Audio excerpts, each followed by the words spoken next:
This is your presenter, Asloob Mudassar, and I am presenting slide number 14C of the course on atomic and molecular physics. In the today's lecture, I shall be covering quantum theory of linear and quadratic Stark effect and the quadratic Stark effect with the point of view of the perturbation theory without degeneracy. That is the quadratic Stark effect will be presented using perturbation theory without degeneracy. And this is the third lecture of the series of Stark effect.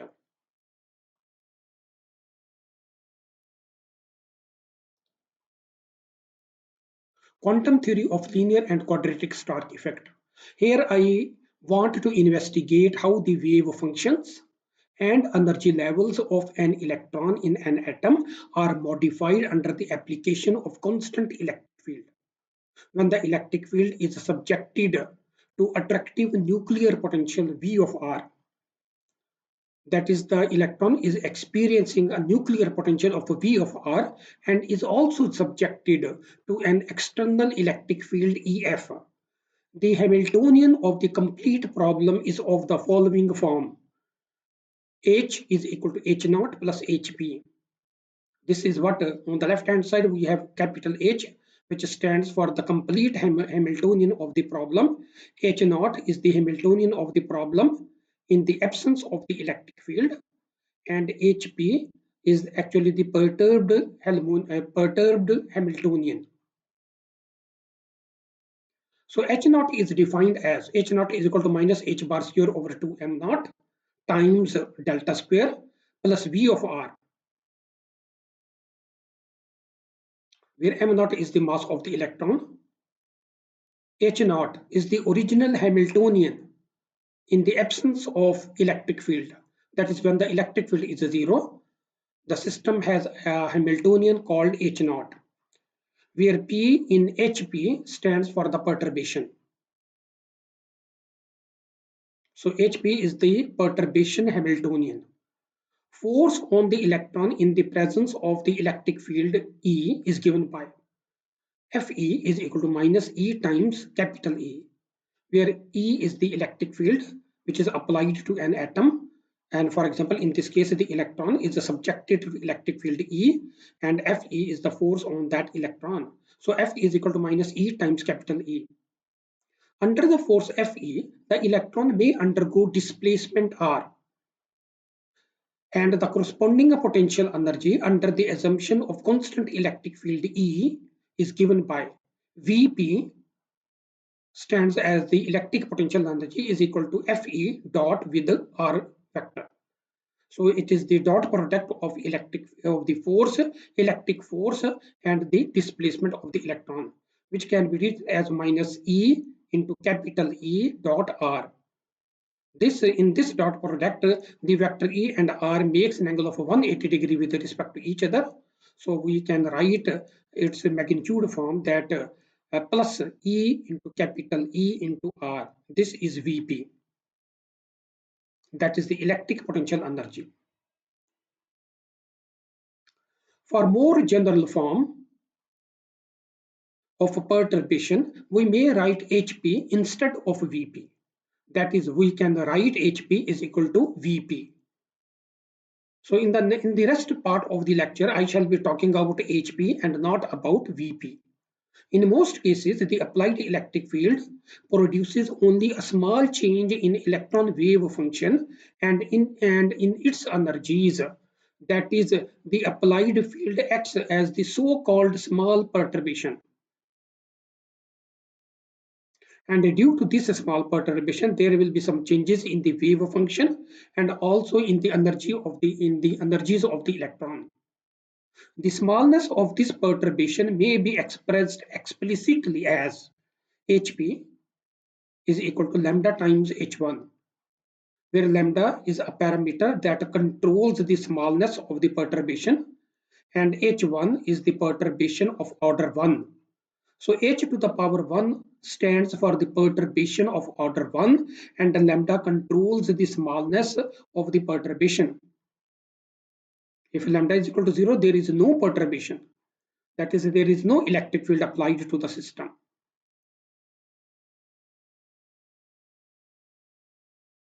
Let us assume that we have solved the time independent Schrodinger equation of the system in the absence of electric field. That is, the wave function phi nu of the problem is known. That is, H naught operating on phi nu gives you E nu naught and phi nu, where phi nu is the wave function of the problem and the electric field is 0. And when H naught will be applied on the wave function H nu, it will produce an energy eigen energy E nu of power of order 0 and with wave function phi nu. Here 0 refers to the quantities of an unperturbed problem. E nu 0 is the eigenenergy corresponding to the state E as corresponding to the state nu and differs for different values of nu. So from equation number 15, it is obvious that if the wave function nu is different, then of course the corresponding eigenvalue it will produce will also be different. So that's why we have put a labeled nu on the eigenenergy E nu 0. So E nu 0 is associated with the wave function phi nu. So when phi nu, that is nu changes, that is the wave function changes, which means that we are talking about the wave function or the eigen function states of different state of the atom, then of course the corresponding eigen energy value will also change. And here, since we have not applied the electric field, so that's why we have the Hamiltonian only as H naught. And we know that and here we are assuming that the wave function phi nu is known. So in the rest of the problem, we shall keep in mind that phi nu is known, and of course its corresponding energy E nu naught is also known. So O, which refers to the quantities, O refers to the quantities of unperturbed problem, and E nu 0 is the eigen energy corresponding to the state nu and differs for different values of nu. So you see that corresponding to one value of phi, there is correspondingly one value of energy or one value of eigen energy, which means that the system has no degeneracy. Because degeneracy means that many wave functions are there, but they produce the same eigen energy. Such a system is called degenerate system. But here, when there is no degeneracy, it means that corresponding to each wave function, there is a corresponding energy E nu. So corresponding to phi nu, we have the energy E nu. And this 0 as a superscript stands that we are talking about the first order of energy. Now we are going to discuss the quadratic Stark effect, QSE, quadratic Stark effect. And here we are going to study the perturbation theory without degeneracy.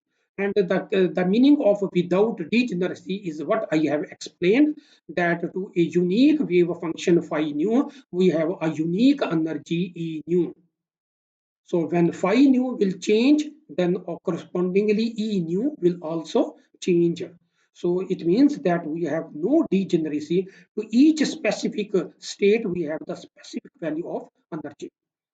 Now, what we want to do is that we want to solve this problem given defined in equation number 16, that is H psi is equal to E psi.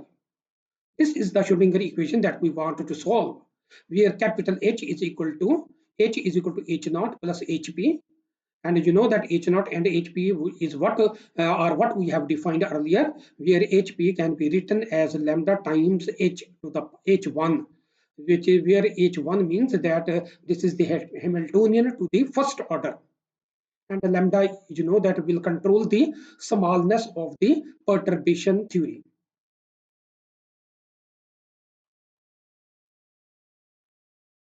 Now the wave function psi is unknown. So we have to find in this problem that defined by equation number 16, we have to find the wave function psi, and we have also find the corresponding energy E.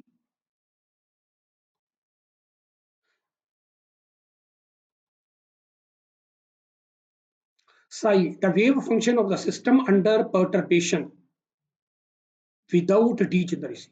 So here psi is our wave function, which is the wave function of the system under perturbation and without degeneracy. And here psi, we can also write the psi as a superposition of the unperturbed known wave functions phi nu. We can also express our wave function psi, which is unknown, in terms of the superposition of the unperturbed known wave functions phi nu. Phi nu are known, and we can represent psi wave function, which is unknown wave function, in the as a superposition of the unperturbed known wave functions. Now the wave function which we are referring over here as the wave function psi, under the application of the applied electric field, the wave function undergoes shift in position. The another option and another possibility that is also possible to occur is that under the application of the applied electric field, the wave functions undergo change in shape. So two things could happen to a wave function under the application of the electric field. That is, the wave function may undergo a change in position and the wave function may undergo a change in shape. Let us propose a trial solution of the form. You know that we have to solve equation number 16. So psi is unknown. So now we are going to propose the solution of this wave function. That is, we are going to propose the wave function psi. And here we have written psi of r is equal to summation from nu is equal to 1 to infinity, and the argument of this summation sign sigma is c nu multiplied by phi nu as a function of r. And here you see that in equation number 19 we are assuming that phi nu are known wave functions, but you know that the coefficients c nu are unknown. So we have to, if we could determine the wave functions, the coefficients psi nu, then of course we have also assumed that phi nu is known. Then of course due this product is means if known, when the coefficients are known, then of course we would be able to determine the wave function psi. The modified wave functions may be constructed from the unperturbed wave functions belonging to different energy levels.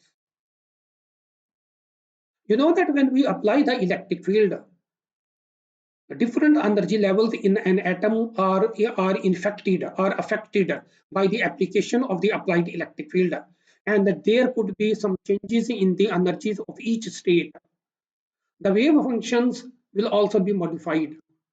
So what we can do is that we represent psi in terms of the wave functions which are known when the electric field, when the applied electric field was zero.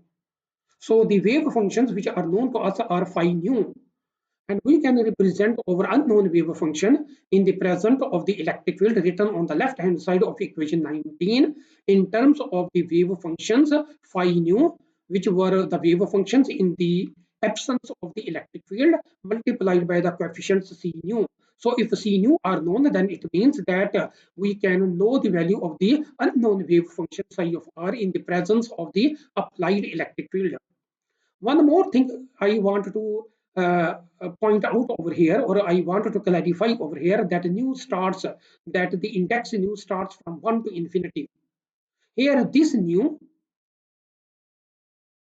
is equal to 1 means that this state will be equal to phi 1 when nu is equal to 1. That phi 1 is also being named as a phi kappa. So when nu is equal to 1, the wave function will be regarded as phi kappa. So whenever I am using the kappa with as a subscript with the wave function phi, it means that I am referring to the value nu is equal to 1.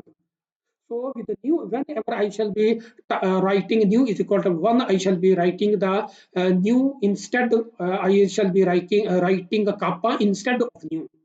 So kappa means that I am referring nu is equal to 1. The modified wave functions, which are psi wave functions, may be constructed from the unperturbed wave functions, which are phi nu wave functions belonging to different energy levels. So when phi nu will change, then of course the energy of the system will also change. Phi nu depends on R, that is, it is an R dependent wave functions, position dependent wave functions, and C nu, but C nu is independent of R. To fix it, that is to keep C nu as independent of R, let us put psi in the following form. So you see that we want to now write the wave function psi in a more elaborative form so that we can determine the wave function C nu. For that one, we are going to do some mathematical manipulations. But before that, I am going to explain what is the meaning of this addition, what is the meaning of superposition. So you see that here you can see that the wave function phi is there, phi 1. This is the wave function phi 1 with the energy E1. And on the top of this one, we have another wave function phi 2 with the energy E2. These two are the arbitrary wave functions with arbitrary shapes. So if you combine these two functions, then of course you will get a wave function psi is equal to half of phi 1 plus phi 2. And you know that the shape of this resultant wave function, which is the psi wave function, is modified. So here phi 1 and phi 2 are the wave functions in the absence of the electric field. This E is actually the energy, not the electric field. And E1 and E2 are the energies of the states corresponding to the wave function phi 1 and corresponding to the wave function phi 2 respectively. So these are E1 and E2 are the energies, and if you combine these two wave functions to form a superposition of these two wave functions, then of course the wave function capital psi can be written as half of phi 1 plus phi 2, where phi 1 and phi 2 are known, and you know that the wave function psi has a different shape. And the center of this function, that is the center of charge of the function, is also modified. Here phi 1 is known, it has a center of charge in the middle. Phi 2 is also known, it has a center of charge in the middle. And when you combine phi 1 and phi 2, the center of charge is shifted in the construction of the psi wave function, which is the superposition of phi 1 and phi 2. And you know that with phi 1 and phi 2, the coefficient which we have referred to as the C coefficient, the value of the coefficient is half in both cases. The superposition of two wave functions phi 1 and phi 2 lead to a new wave function psi with a shifted center of charge. Now you see that I am rewriting equation number 16 in the following form. H psi is equal to E psi. Here I am going to substitute the value of the total Hamiltonian, which is H naught plus HP.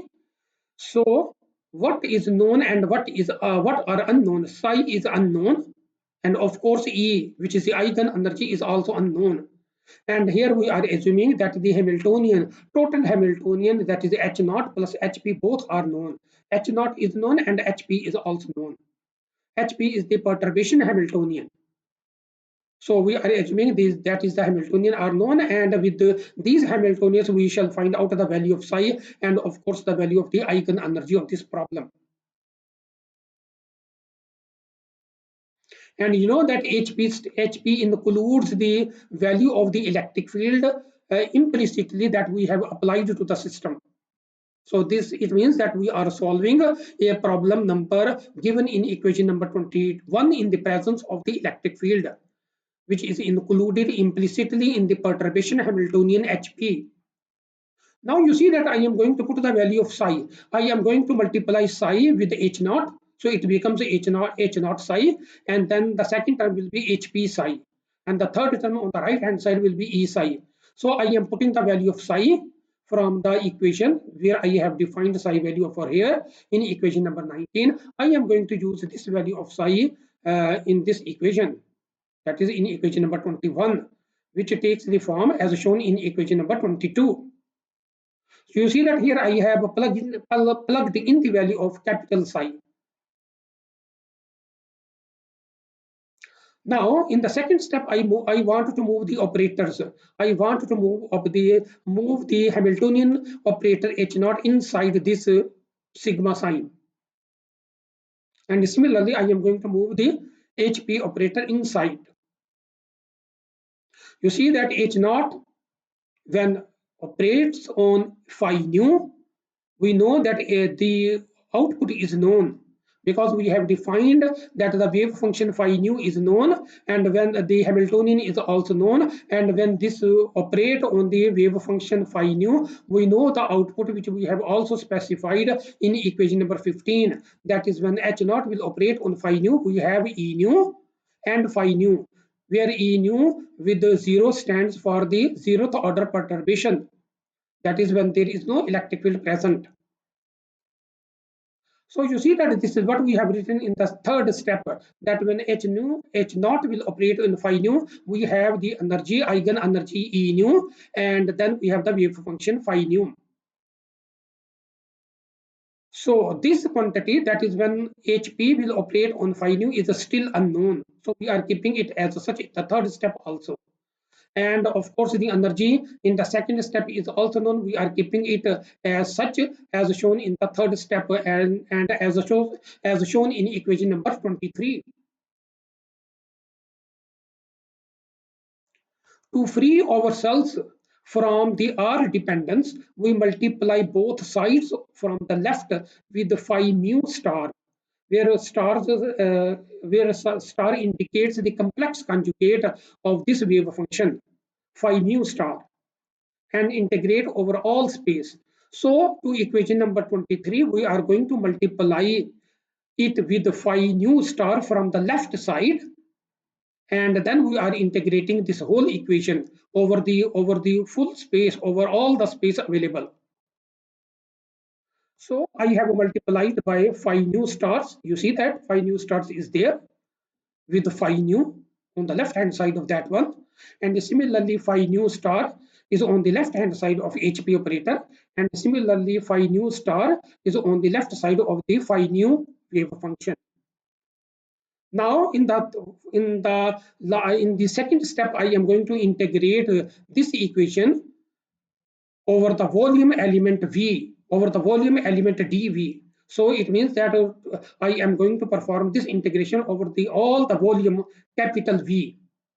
So this integral is given. Similarly, the integral over the volume element dV is also given in the for the HP operator, and then the integral is also given for the third step on the left hand side, on the right hand side of this equation. The wave function phi nu are orthonormal. So this orthonormal has two properties: orthogonal plus normal. So here we are declaring our wave functions, which are known wave functions. Phi nu are orthonormal wave functions. That is, they obey orthogonality property and normalization properties. Two different wave functions are orthogonal if their inner product, that is the overlap integral, is zero. If we have two different wave functions, then they will be orthogonal if their inner product or if their overlap integral is zero. This is the orthogonality property, and it is only applicable when we have two different wave functions. And now we are going to discuss the normality property. And for the normality property, we need only to consider single wave function. For the orthogonality property, we need two wave functions, because we want to calculate the area of overlap. That is, we want to calculate the overlap integral of the two different wave functions. And if the wave functions are if the wave functions are different, then the overlap integral should be zero. This is the orthogonality property. The normalization property is that a single wave function phi nu is normalized, means that the integral of its probability density over all space must be 1, because we can locate the electron in the space given by the volume V. So the probability of finding the electron in that region will be equal to 1. This is called the normalization property. And you know that here we have this works only for the single wave function phi nu. And we have the integral from minus infinity to plus infinity. That is, we are occupying all the volume, and then we have this integral phi nu multiplied by phi nu star dv, which is equal to phi nu mod, which is equal to absolute square of phi nu. You know that absolute square of phi nu mean that phi nu multiplied by its complex conjugate, and this should be equal to 1. And this is the normalized property, which means that the probability of finding the electron in the volume V is 1. And the integral is over the probability density over all space, and the probability density is given by the absolute square of phi nu multiplied by dv. This will give you the probability density per unit volume, and with this integral this will give you the probability density over the whole space, which should be equal to 1. And you know that the probability of density means that the probability of finding the electron in the whole space, in the whole volume, will be equal to 1. So I have discussed the orthogonality property and the normalization property, which should be obeyed by phi nu, because phi nu are orthonormal wave functions. That is, they obey the orthogonality property and also normalized in the region of space, as given by this integral shown over here. The wave function phi will obey the following orthonormal property. Now you see that I am combining both properties, orthogonality property and the orthonormality property. So the integral from minus infinity to plus infinity of phi mu and phi nu star. You see that I am using different wave functions. One wave function in the original form and the multiplied by the second wave function, which is in the complex conjugate form, integrating over the volume element dv, and then I am writing its solution as a delta of a mu nu. And mu nu, you know that is the Kronecker delta with variables mu and nu. And you know that if mu and nu are equal, that is mu is equal to nu or nu is equal to mu, then the value of the Kronecker delta is equal to 1. And then you see that this property is satisfied. Normalization property is satisfied. If mu is not equal to nu, then Kronecker delta is equal to 0, and then the integral on the left hand side gives you the orthogonality property. So now the orthonormality property, that is the both properties, orthogonality and the normalization property, are represented by the integral in equation number 25 by the Kronecker delta, written on the right hand side of this equation with the arguments with the indices mu and nu. So if mu and nu are equal, then the Kronecker delta is equal to 1. If mu and nu are not equal, then the integral value will be equal to 0. The matrix elements related to the perturbation operator HP is defined as. You see that we have written the HP operator in this form over here, in the form of this integral. This is actually will give you the matrix elements of this integral.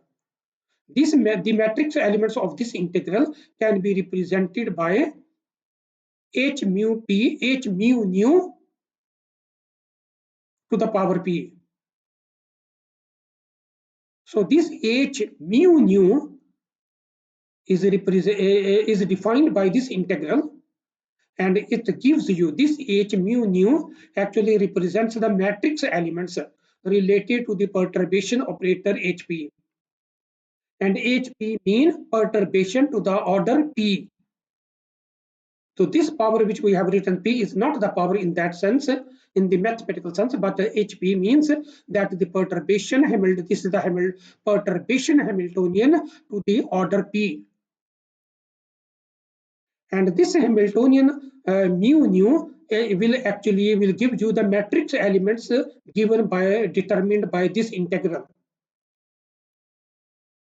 So actually this integral will give you a matrix, and h mu nu represents the elements of the matrix. Using equation number 25, that is equation number 25 and 26, the equation number 24 takes the following form, that is this equation. So we are going to plug in the properties for the wave functions and also the middle wave functions. Also the integral in the middle will be represented by the matrix elements h mu nu. So after that one we can write down the integral in the equation in equation number 24 can be written in the form as given in equation number 27. And you know that when we plugged in the equation number 25, I have used the property, orthonormality property, that mu is equal to nu was used in that equation.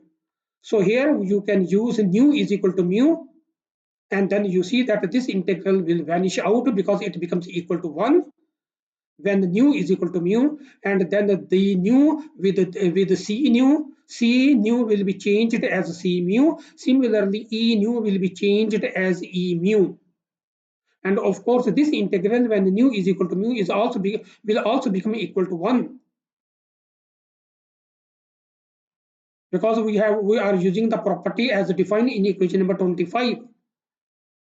So after that one, the equation number 24 becomes as written in equation number 27, C mu into E mu naught plus sigma over all frequencies nu, C nu into H mu nu of order P is equal to E into C mu.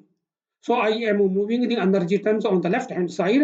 Then I have the last equation 24 written in the form that parenthesis contains E mu minus E mu 0 minus E multiplied by C mu. Then we have sigma nu, and the sigma nu contains H mu nu and the coefficients C nu.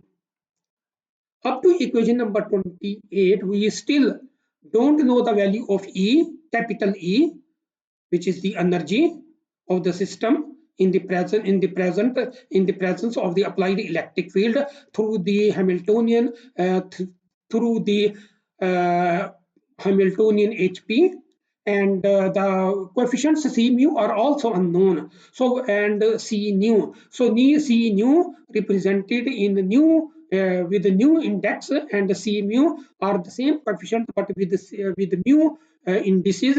These coefficients needs to be determined, and of course the energy capital E is also known, and of course the H mu nu perturbation Hamiltonian matrix is also unknown.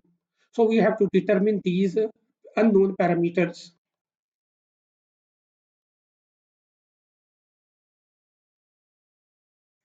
Equation number 28 is completely general and makes no use of the small magnitude of a perturbation.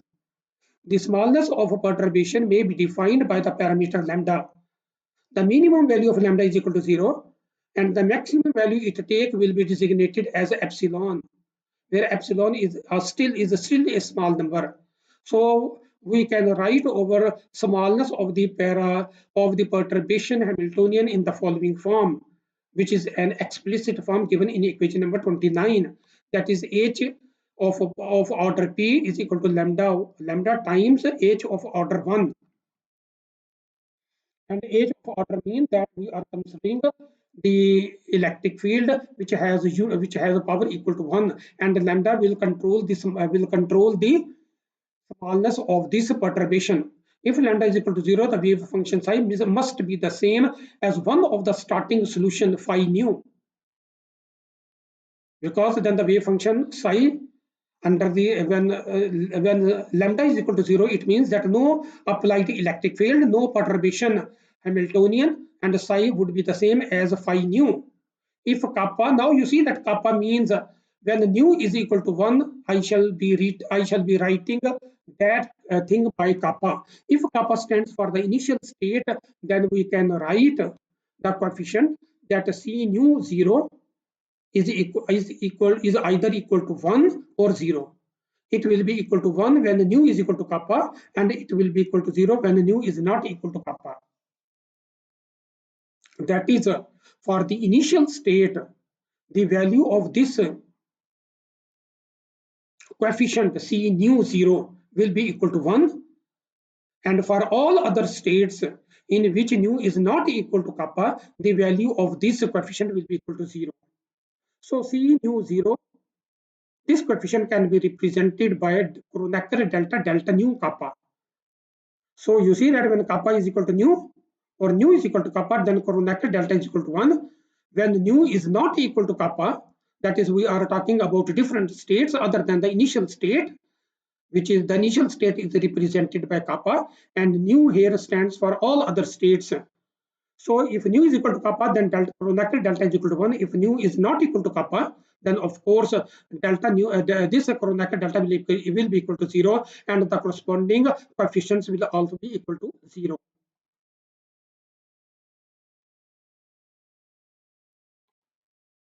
And you know that this coefficient C nu 0 appears over here.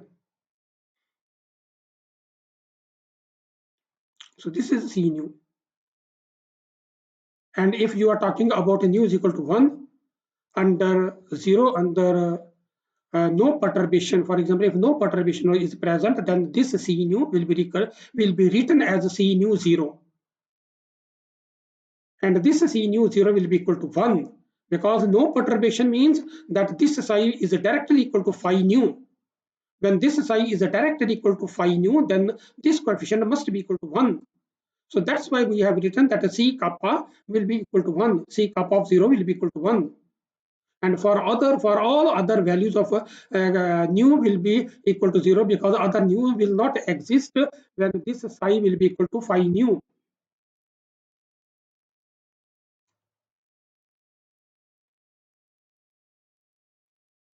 So now you see that I am going to define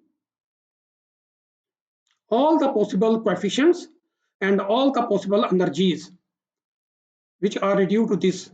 So you see that C nu is present, and there is an index nu over the sigma notation running from nu is equal to 1 to infinity. So C will change as C1, C2, C3, and so on.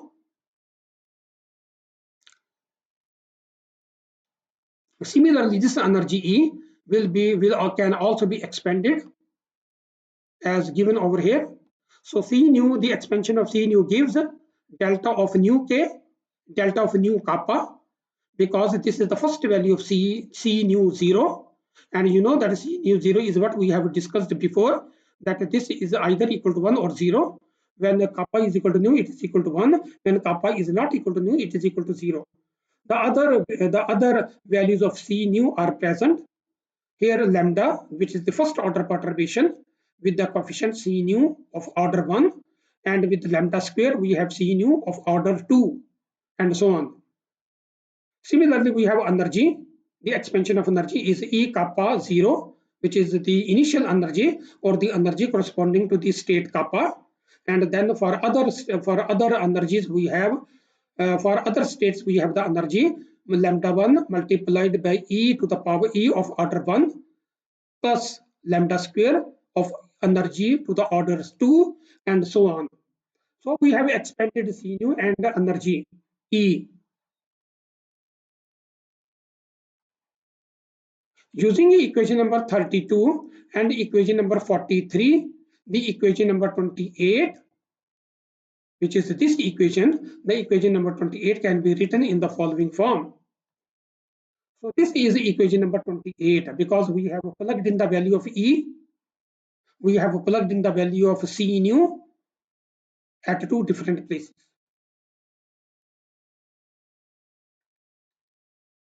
So you see that equation number 24 is very useful equation, because this equation will provide us the opportunity to find out the unknown values of energies, and also to find out the unknown coefficients C mu and C nu.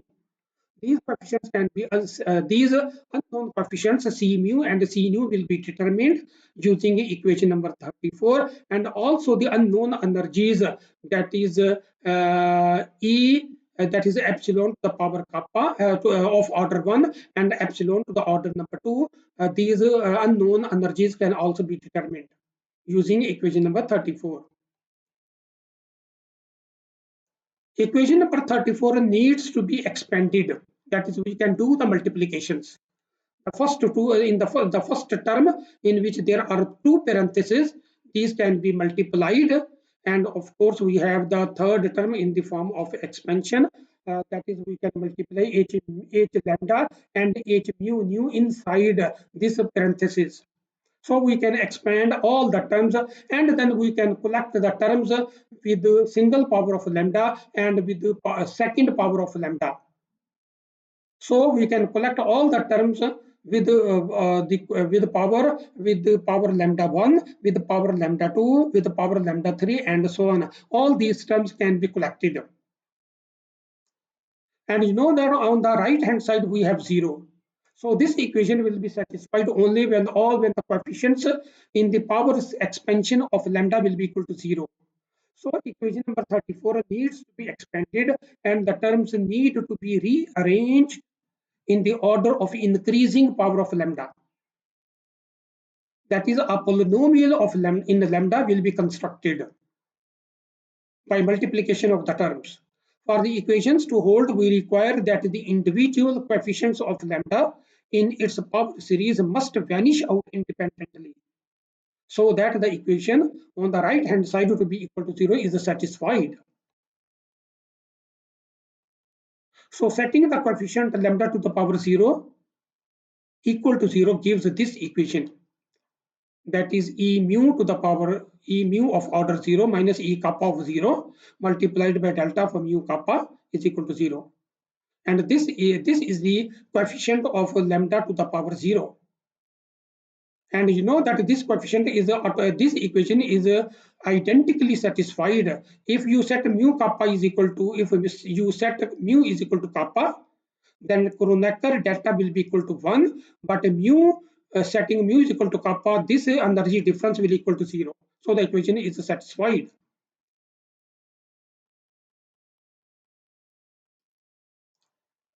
Now I am writing down from the equation number 34 the coefficient of lambda 1. I am setting out the coefficient of lambda 1 equal to 0, which is this. You can find out this equation very easily from the equation number 34. Multiply all these equations and the coefficient select lambda, and the coefficient of lambda will be equal to this one. So the coefficient of lambda to the power 1 will be equal to this.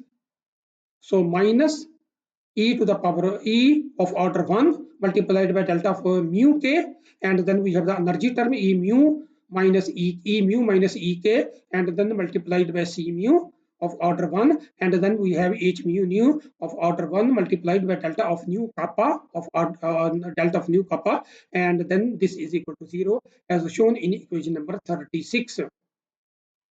Now we can analyze this equation for two options, either mu is equal to kappa or mu is not equal to kappa. If mu is equal to kappa, then what will happen? If you set mu is equal to kappa, this second term, this is the energy difference term, will be cancelled out or will go to 0. Here in the third equation, if you substitute mu is equal to kappa, then you are left with this equation. And here when mu is equal to kappa, then this Kronecker delta will be equal to 1. And then we have this relationship.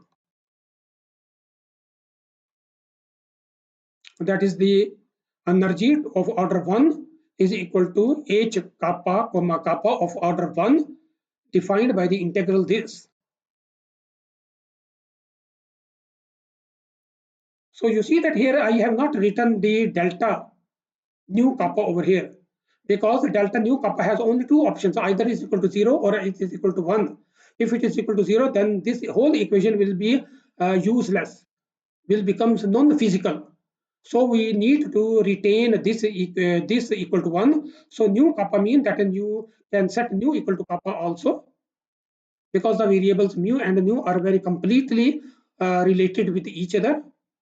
So when nu is equal to kappa, then of course this Kronecker delta is equal to 1. And when mu is equal to kappa, because we are studying mu is equal to kappa over here, then you have this energy, which is unknown energy, is now can be found from the from the coefficients of the matrix from this coefficient, which is h kappa comma kappa of 1, and you know that this is the diagonal, this is the diagonal element of the matrix. So the diagonal elements of the matrix will determine the energy to the order 1. So the first order perturbation gives you energy. You know that when I am going to write down the first order perturbation, I need to retain only the term up to lambda in both of these equations. That is in equation number 32 and 33. If I am considering the first order perturbation, I shall consider only the perturbation including the second term up to the first power of lambda. And if I consider the second order perturbation, then I shall retain the up to term up to second order. So at the present, I am going to retain only the first order terms. So for the first order term, the energy is equal to E kappa plus lambda times E to the order 1. And E to the order 1 is what I have calculated in equation number 37. So putting that value over there, I have H kappa comma kappa 1, which is equal to lambda. And you know that the value of E to the power E of order 1 is H kappa comma kappa of order 1. And if you combine it with lambda, then lambda multiplied by this H of order 1 can be written as H kappa comma kappa of order P, because this is what I have defined. So let me show you this. For example, here I have defined that with lambda multiplied to the H of order 1, this will be designated as H of order P. That is Hamiltonian of order P is being considered of a perturbation P. So you see that now we have this one, and you see that this is the matrix which also contains the value of lambda over there, and these are the matrix elements, and the kappa kappa mean that this will, here we are considering the diagonal elements of the matrix. So the initial energy plus the diagonal matrix elements will give you the energy corresponding to the first order perturbation, and this is stated in equation number 38. Now the second option I am going to try with this equation, that is with equation number 36. The second option is that mu is not equal to kappa. So when mu is not equal to kappa, this difference of energy term will survive.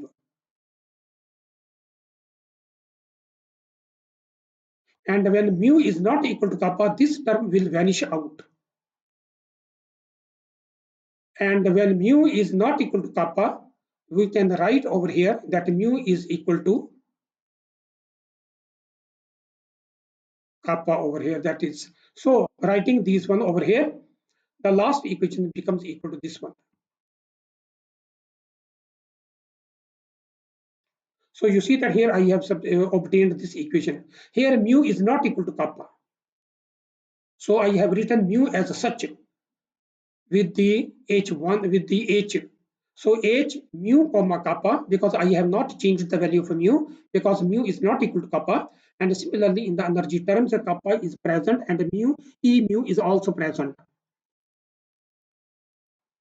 So only the term that will vanish out will be this term, the first term in equation number 36. Because when mu is not equal to kappa, then of course this delta delta will be equal to 0. The other two equations from these other two terms, I can find out the value of C mu of order 1. So the value of C mu of order 1 is this.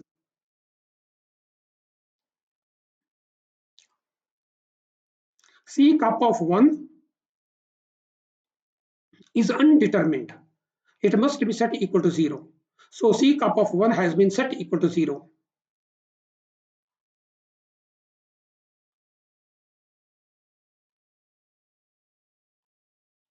Because you see that in equation number 32, you cannot see the kappa, you cannot see coefficients with the kappa. These are the coefficients with the C nu and C nu 1, C nu 2. And this is the only first term that contains any information about kappa. And here the corresponding element was C nu of 0, or which was represented by delta of C nu kappa, C delta of nu kappa. And you see that in equation number 32, C kappa of 1 and C kappa of 2 are not present. So they have been set equal to 0, as obvious in equation number 40, that C kappa of 1, since is not present in that equation, it is equal to 0. Similarly, C kappa of 2 can be C kappa of 3, and all value are all coefficients with kappa of order 1, 2, 3, and so on can be set equal to 0.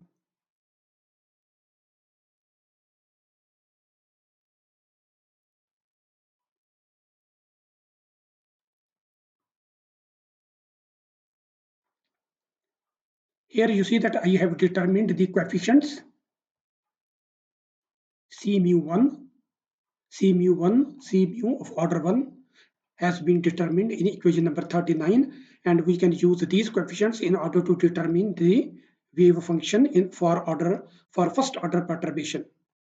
Substituting the determined coefficients into equation number 19, the perturbed wave function under first order perturbation approximation can be evaluated as given. So psi of r is equal to summation from mu is equal to 1 to infinity C mu into phi mu of r. We can expand this as C1, C mu 1, C with mu 1 is represented by delta of mu k, mu kappa, and then the other coefficients will be lambda C mu 1, lambda square C mu 2, and so on.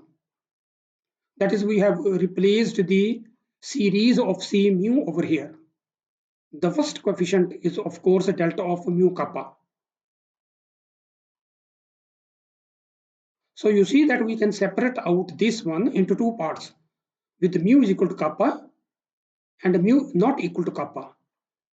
So when mu is equal to kappa, that is we fixed the value of a mu, then of course we need to omit the summation sign, because we have fixed the value of mu, and we have written this one. And you know that at the end I have written mu is equal to kappa. So in all these terms, mu will be replaced by kappa. The next option, the remaining terms will be equal to when summation over when mu is not equal to kappa and up to infinity. So we have the same terms over there, but these terms are under the condition that mu is not equal to kappa and the mu goes up to infinity. So you see that the first term of this one, when you use the value of mu is equal to kappa, you get these terms. Psi of, within the parentheses we have delta of kappa kappa plus lambda into C kappa 1 plus lambda square into C kappa 2, and so on, multiplied by phi kappa of r. And then the second term of this one is the summation when mu is not equal to kappa up to infinity. So these are the second terms that I have written. And in the first term, you see that in the first term we have, now since I want to write this wave function for the up to the first perturbation, first order perturbation, for that one I need to retain the term up to lambda. So I shall be retaining the term up to the first power of lambda, and then I get this psi of r is equal to delta of kappa kappa plus lambda, then C kappa 1 multiplied by phi of kappa r, and then the second term up to the first power of lambda has been retained. So this is the psi of r on the left hand side is actually the wave function under first order perturbation theory. Now we can put the value of kappa over there. You know that C kappa of 1 is 0, as we have stated earlier, that C kappa of 1, C kappa of 2, and so on, all are 0. And we have only, and delta of kappa is equal to 1. This Kronecker delta is equal to 1. All the coefficients C kappa 1, C kappa 2 will be equal to 0. So we have put over there 0. And over here, I have substituted the value of C mu1. This C mu1 is what I have calculated over here. This is C mu1 in equation number 39. So I have used that one over here. This is the value of C mu1. And this the value of delta of mu kappa. This is equal to 0 because mu is not equal to kappa. So this term will vanish out. And we have lambda and C mu1. I have used the value of C mu1 from equation number 39, and then I have written this last equation. So now this can be written in more refined form, that is phi of r is equal to phi kappa of r plus summation from a mu not equal to kappa, and then we have this term. I have written lambda times h kappa kappa of order 1. These two parameters have been combined to written as h mu kappa of order p. And you see that the denominator is e kappa 0 minus e mu 0. So this is the wave function under the first order perturbation. So this is the wave function corresponding to the first order perturbation, and the relevant eigenenergy expression is given by equation number 31, 38, which is reproduced over here. So this is what we have find out the energy up to the first order. This is the eigenenergy for the first order perturbation. And equation 242 gives you the wave function for the first order perturbation. Equation 43 gives you the eigenenergy up to the first order perturbation. So we have determined the wave function and the corresponding eigenenergy up to the for the first order perturbation of the theory.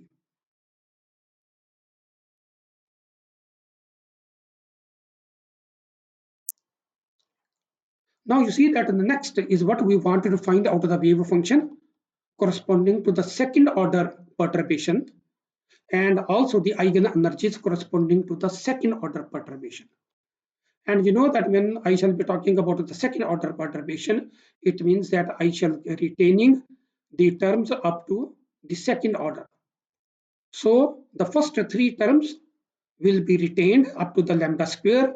The terms will be retained, the higher terms will be ignored because we want to do the calculations up to the second order perturbation theory.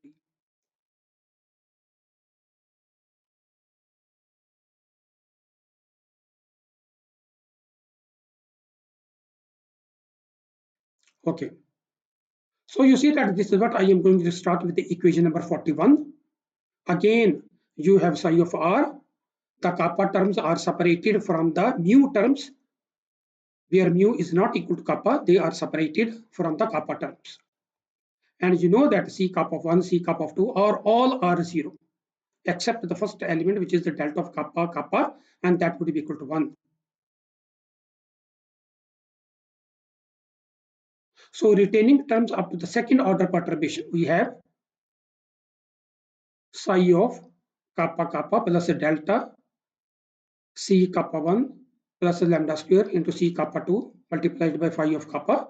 And then the other term where the mu is not equal to kappa, those terms are also written over here.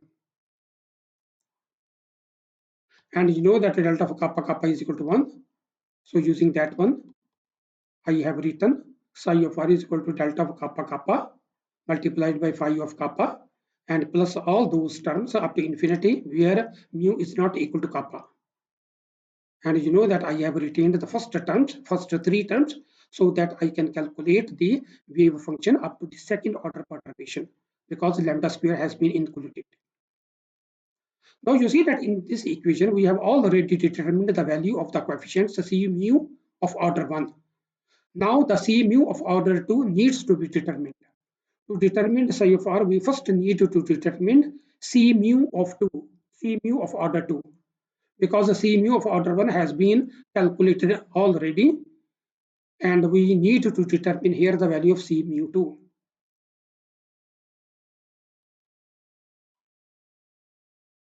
To deter first, the coefficient lambda square equal to 0 in equation number 34. So let me show you equation number 34 once again. This is equation number 34. Now I am multiplying all these terms and I am setting the terms which are the and I am I and the and I am setting all those terms which are coefficient of lambda square equal to 0. So lambda square terms, the coefficient of lambda square terms will be set equal to 0.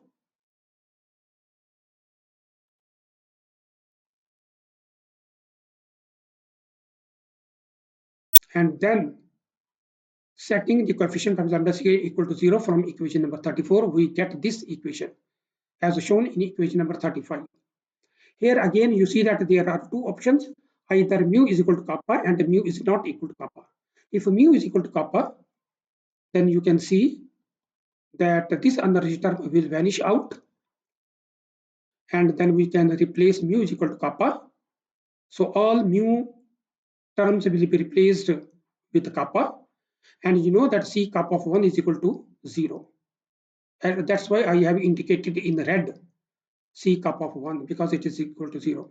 And now I am going to calculate E energy of second order, which is written on the left hand side, and all the other is written, and all the other terms have been written on the right hand side, out of which C kappa of 1 will be equal to 0.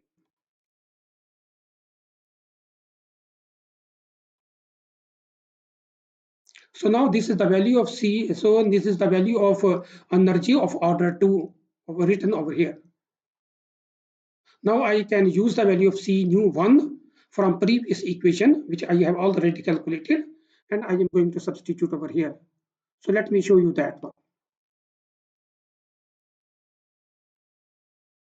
This is C mu 1. So if you want to find out C nu, just replace mu with the variable nu, you will get C nu of 1. So I have used the value of C nu of 1, C nu of 1 over here.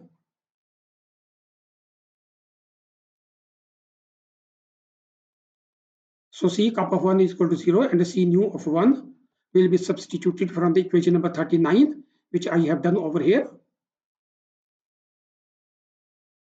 And now you see that I have H kappa nu O and H nu kappa, both are the same things. So I can take the absolute square of that quantity. So absolute square of H kappa nu of order 1. So this is energy to the power 2. Now you see that the second order perturbation energy is given by E. The first three terms have been retained up to lambda square because we wanted to calculate the energy up to second order perturbation. We have the value of E kappa 0 as such. Then we have E1, E of energy order 1 written as kappa H kappa comma kappa 1, and then I have written the value of energy to the power 2 from equation number 46, and I have substituted, I have replaced E to the power E of order 2 over here, and then I can send lambda square inside the absolute square term, and lambda square multiplied by lambda square when enter into the absolute square will become lambda. So lambda into H kappa nu of order 1 will be written as H kappa nu of order P.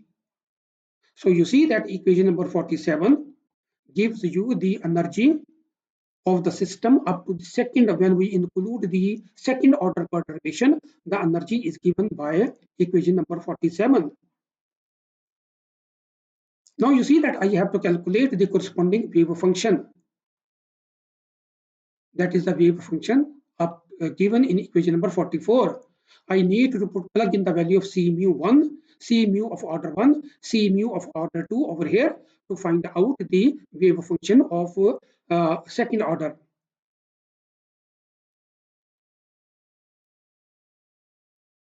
So when mu is not equal to kappa,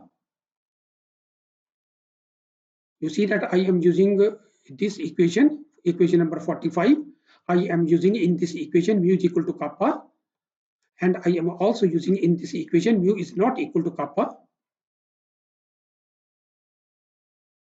So when mu is not equal to kappa, I am performing this application, this equation. So you see that here you have C mu of order 2, C mu of order 1, energy of order 1, and then you see that this is summation term containing C nu of 1. I have the value of energy of order 1 equal to H mu kappa as reported in equation number 37. Similarly, C mu 1 reported in equation number 39 is given. C nu 1 reported in equation number 39 is given. So I am plugging in all these coefficients and variables in this equation, and then I find this equation, this one.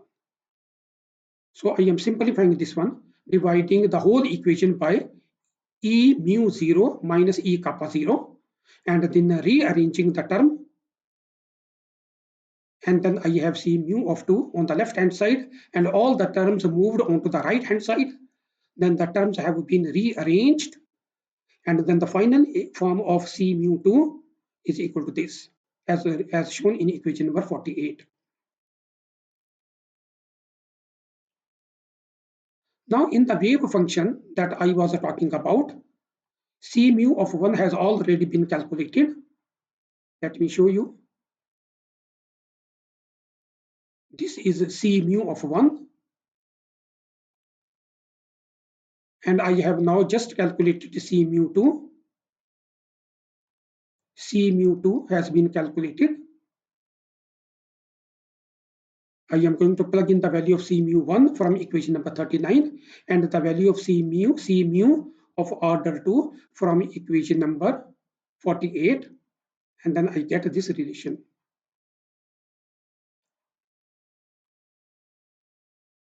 So this is the wave function. I am reproducing equation number 46. Delta of kappa and kappa is 1. And I now need to plug in the value of C mu 1 and C mu 2, which I have done in the next step. So here I have substituted the values of these coefficients, C mu 1 and C mu 2, and I have rearranged all these terms because I have combined lambda h mu kappa as h mu k of order p. So I have written all h1, all Hamiltonian of order 1 into Hamiltonian of order p after multiplication with lambda, with the corresponding values of lambda. So this is the wave function of order 2. So you see that I have determined the wave function of order 2. I have determined the energies of the system of order 2, of perturbation order 2. I have determined the wave function corresponding to order 1. I have determined the wave energy, eigen energies corresponding to order 1. So you see that the first order perturbation theory and the second order perturbation theory have been solved. That is, the wave functions have been found and the corresponding eigen value energies have been determined.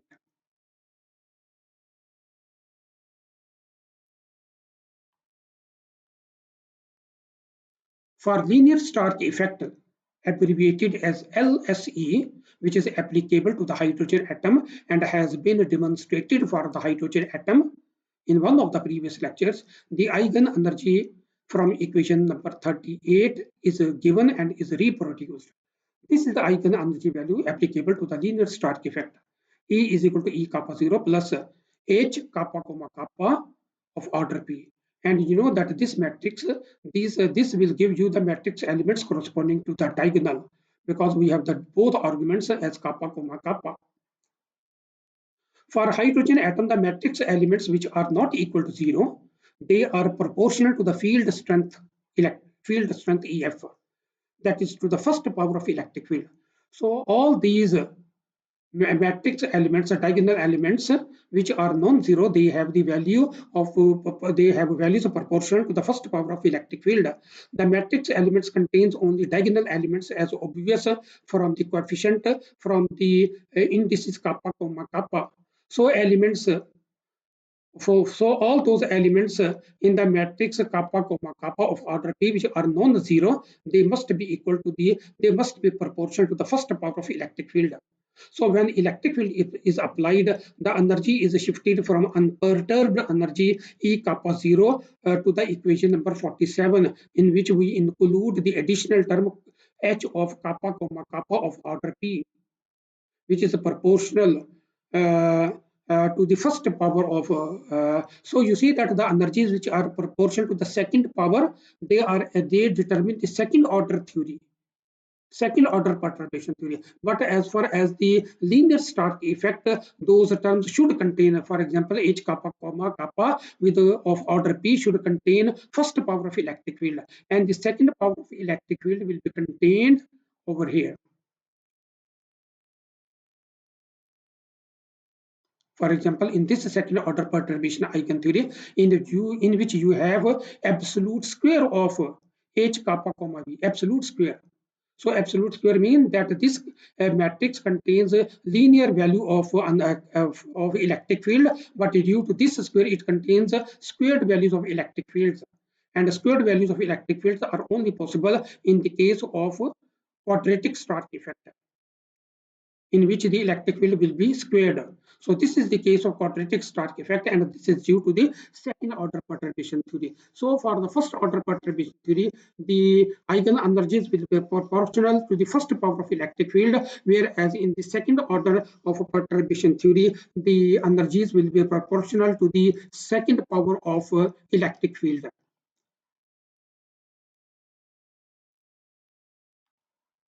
So you see that in the 2 days lecture, I have presented first order perturbation theory and the second order perturbation theory. That is, I have calculated the corresponding wave functions and corresponding eigen energies. This lecture is continued up to the next lecture, which will be presented in 14D. So this is the end of slide number 14C.